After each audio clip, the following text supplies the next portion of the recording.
Welcome back. The headlines say the sell-off is accelerating and the bears are about to get paid.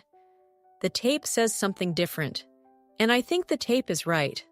Let's look at the bigger picture, because here's what actually happened yesterday, and almost nobody is reading it correctly. The Nasdaq and QQQ both dropped to their long-term trend line. Both undercut it intraday.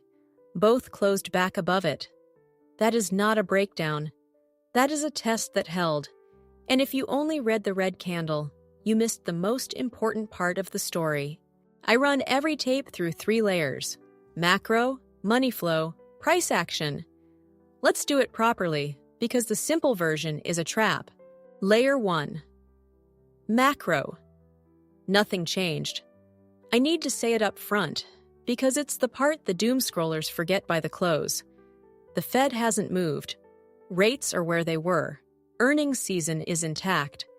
The AI build-out, the growth story, all still on the books. A market that sells off to its long-term line on no new macro news is not telling you the economy is breaking. It's telling you the chart needed to exhale. If you sold the index yesterday because of a recession, you sold a story that didn't move an inch. Layer 2. Money flow. This is the layer that explains the flush. Volume yesterday was elevated.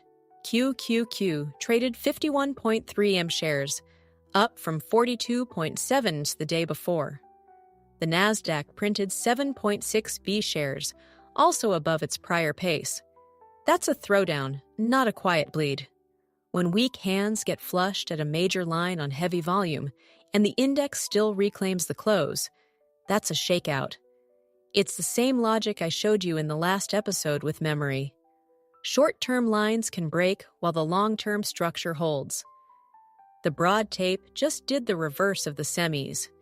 It held the line the sector lost. Money didn't leave the market. It tested the floor and found buyers. Layer 3.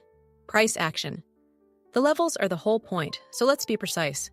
QQQ. It traded down to $668, which is about $4 below its long-term trend line at $672, then closed at $675, back above the line.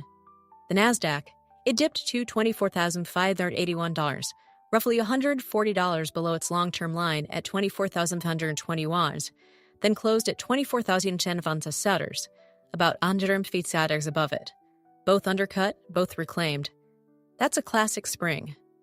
But, and this is the part that keeps me honest, the short-term line on QQQ is still up at $701, and the mid-term line at $708. The Nasdaq's short-term line sits near $25,559, mid-term near $25,189. Price is below both, so this is a bounce-off support, not a reversal, not yet. So here's my read, and it's the one I'll stake my record on. The long-term structure held, the flush happened on volume, and the tape reclaimed the close.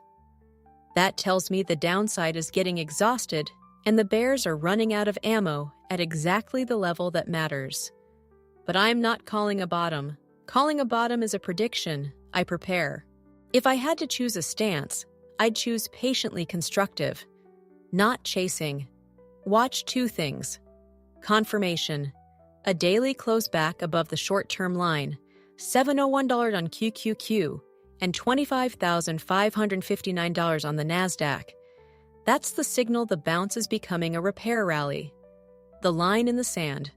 A daily close back below the long-term line, $672 on QQQ, and $24,121 on the Nasdaq, with the lower rail at $641 and $24,080 behind it. If that breaks, the bounce failed and we re-rate. Until one of those 2 things happens, the only honest position is wait and watch. Cash is a position. The investor who does nothing here isn't behind. They're unforced. And unforced beats wrong. Here's the trap most people fall into.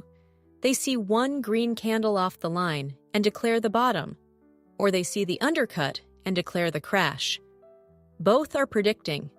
The tape gave us a test that held. That's data.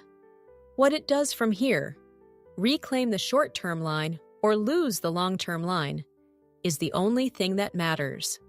I'll read it, not call it. That's my take on the week. Stay disciplined, and I'll see you next time. If this framework helped you see the flush for what it was, subscribe. And the next episode, I'll show you exactly which levels confirm the rally and which ones end it.